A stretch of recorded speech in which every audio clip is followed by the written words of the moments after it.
بسم اللہ الرحمن الرحیم۔ السلام علیکم دوستوں اور پیاری بہنوں، اللہ تعالیٰ نے ایک عورت کے اوپر 4 طرح کے غسل واجب فرمائے ہیں، جس میں پہلا ہے غسل حیض یعنی ماہواری کا نہانا، غسل نفاس یعنی بچی کی پیدائش کے بعد نہانا، نمبر 3 ہے غسل نجابت یعنی میاں بیوی کی ہم بستری کے بعد نہانا، چوتھا ہے غسل احتلام۔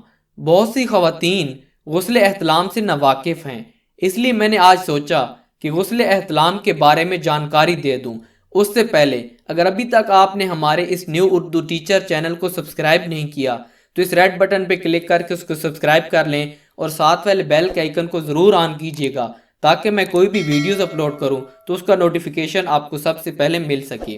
اس کی دلیل میں ام المومنین سلمہ رضی اللہ تعالیٰ عنہ فرماتی ہیں کہ ام سلمین حضور اکرم صلی اللہ علیہ وآلہ وسلم کے پاس آئیں۔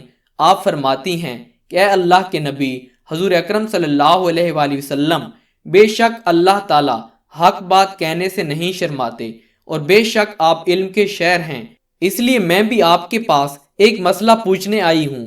کیا عورت پر غسل واجب ہو جاتا ہے کہ جب کہ اس کا احتلام ہو جائے؟ تو حضور اکرم صلی اللہ علیہ وآلہ وسلم نے فرمایا ہاں غسل واجب ہو جاتا ہے، لیکن ہاں پانی کے قطرے یا کپڑوں کے نشانات دیکھو۔ تو اس پر ام سلیم رضی اللہ تعالیٰ عنہ نے اپنا منہ چھپا کر نیچے کر لیا اور پوچھنے لگی کیا عورت کو بھی احتلام ہوتا ہے؟ تو آپ صلی اللہ علیہ وآلہ وسلم نے فرمایا ہاں عورت کو بھی احتلام ہوتا ہے۔ یہ حدیث بخاری شریف میں باب الغسل میں آئی ہے اور اس حدیث کا نمبر 282 ہے۔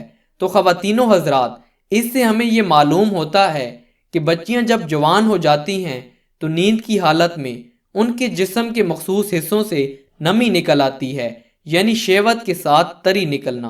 اگر آپ صبح اٹھتی ہیں تو آپ کو خواب بھی یاد ہے اور تری کے نشانات بھی آپ کے کپڑوں پر موجود ہیں تو غسل آپ پر واجب ہو جائے گا، اور اگر آپ سو کر اٹھتی ہیں تو آپ کو خواب بھی یاد نہیں اور آپ کے کپڑوں پر نشانات بھی کوئی نہیں ہیں تو آپ پر غسل واجب نہیں ہوگا۔